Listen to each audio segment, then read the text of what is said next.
What's up, Taiwan? I'm Liao with news from here in Taiwan and around the world. Young voters are abandoning Taiwan's two largest political parties in favor of the Taiwan People's Party, or TPP. The race is on between the Democratic Progressive Party and the Kuomintang to recapture the youth vote. Taiwan's young voters are having an outsized influence on the country's leadership race. A university isn't typically where the country's presidential candidates unveil specific platform policies. But Lai Ching-te from the ruling Democratic Progressive Party, or DPP, and Hou You-yi of the opposition Kuomintang, or KMT, are doing just that. During a campus campaign stop, Lai revealed plans to close the gap in tuition between public and private universities. 明年开始编预算的话，我们来缩短这个差距，至少50%以上。The KMT's Hou also made his own university visit. A student asked whether he would investigate alleged DPP government misconduct over the past 8 years. He had this to say. 我上任就做，不但做，比特征组还做得更彻底。The DPP and KMT's efforts to connect with young Taiwanese voters appear to be a push to recapture the demographic for the upcoming 2024 presidential elections. Recent polls show that Taiwan's two largest parties are losing support from young voters as they move to back the Taiwan People's Party and its candidate Ko Wen-je. The polls show younger people's approval for the DPP and KMT dropping 6.5 and 5.8 percentage points respectively. Support for the Taiwan People's Party is up by 6.6%. For the party's individual candidates, 67% of voters between ages 20 and 24 support the TPP's Ke. As the DPP and KMT candidates lag, Lai and Hou are stepping up their presence on social media to strike a deeper chord with younger voters. Both are frequently updating their Instagram while using the platform to open lines of communication. 有人关心的是他的发型怎么保养，还有人问的是赖副的运动爱好，还有人问未来的政见。The DPP and KMT have passed presidential power back and forth since 1996. That was the year Taiwan held its first general elections. As a result, the two parties are used to a two-way fight come election time. Perhaps young voters are simply tired of the political bickering and just want a change. Any change. That could be why they've thrown themselves behind the TPP. The Yusan, Taiwan's first amphibious support ship, has officially entered service. The vessel is part of the country's push to improve its shipmaking capabilities. Hameo Khan has more. This is Taiwan's first domestically made landing platform dock, the Yusan. It's a type of warship used to transport amphibious vehicles and heavy equipment around Taiwan and its outlying islands. It also has a full range of medical facilities that can be used for disaster relief and international humanitarian missions. 渔船军舰是我国依照作战需求所设计新型的两栖作战舰艇，守护海疆，使命必达。 The Yusan is the first of 4 ships in its class to be built by Taiwan and is named after the country's highest mountain. It's part of Taiwan's push to boost its domestic shipmaking capabilities and become less reliant on other countries for its defense. The ship was delivered to the Navy last year and underwent over a year of testing before entering service.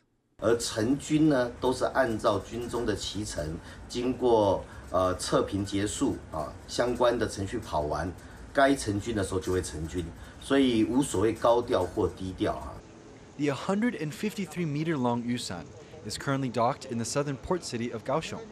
The military says it's now getting ready to deploy the ship on its first mission.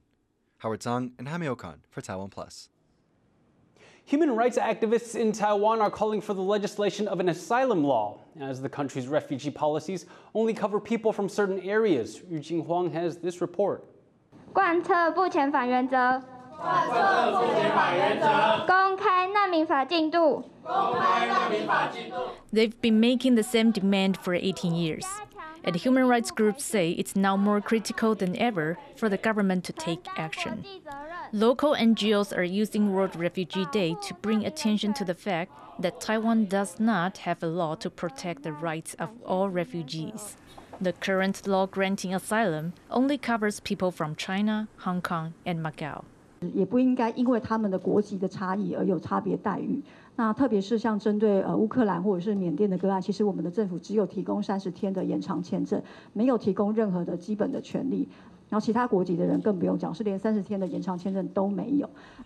Lawmakers proposed the first Refugee Act in 2005, but nearly 2 decades later, it still hasn't been passed.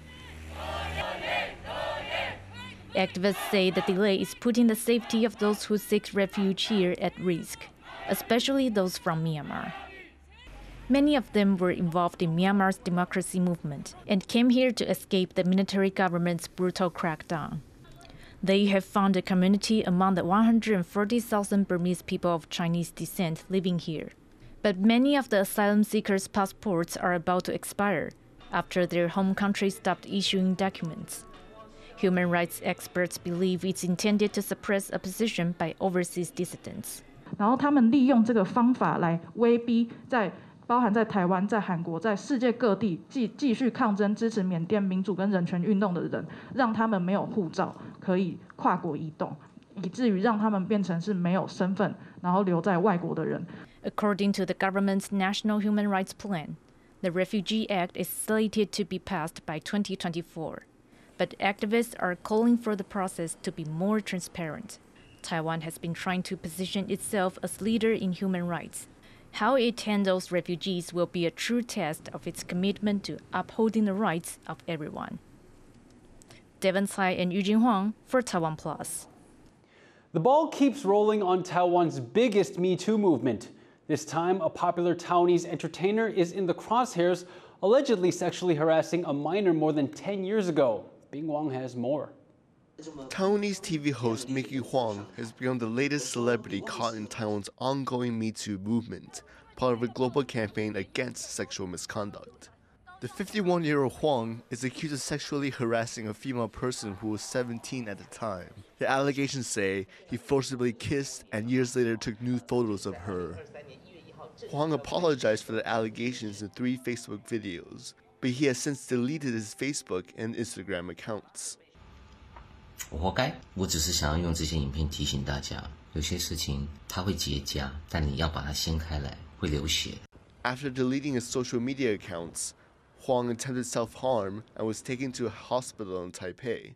Doctors say he is in stable condition. As more people speak out about the alleged abusers, psychiatrists recommend a few ways to combat sexual misconduct. 应该要有一种性骚扰零容忍的心态。一来呢，可以找亲友呢，然后呢输出苦水；二来呢，能够寻求适当的管道，不管是像派出所，或者是性骚扰防治委员会，或是呢这个职场性骚扰，向相关的单位呢去反映。In recent weeks, more than 100 people have come out against the alleged abusers, turning public opinion against those accused. And as legal cases are prepared to take him to court, perceptions may not change regardless of the final verdict. Alex Chen and Bing Wang for TaiwanPlus. Taiwan's World Competitiveness ranking has gone up since last year. Swiss business school IMD placed the nation 6th out of the 64 countries it evaluated. Topping the list is reigning champion Denmark, followed by Ireland and Switzerland. Taiwan moved up 1 spot from last year to its highest ranking since 2012. IMD ranks countries in terms of economic performance, government and business efficiency, and infrastructure. Taiwan improved in 3 of these criteria, falling only in economic performance. A record number of purple crow butterflies have been spotted fluttering over a road in southern Taiwan. Experts in Pingtung estimate the group had over 100,000 butterflies. Kending National Park says they counted as many as 1,200 individual insects each minute. Purple crow butterflies migrate en masse each year during the rainy season from May to June. This is when plants begin to sprout young leaves, attracting female butterflies to lay their eggs. Thank you for watching What's Up Taiwan. Finally today, we leave you with images of cyclists taking part in the Hero mountain bike race in South Tyrol, Italy. I'm Liao. Take care and see you next time.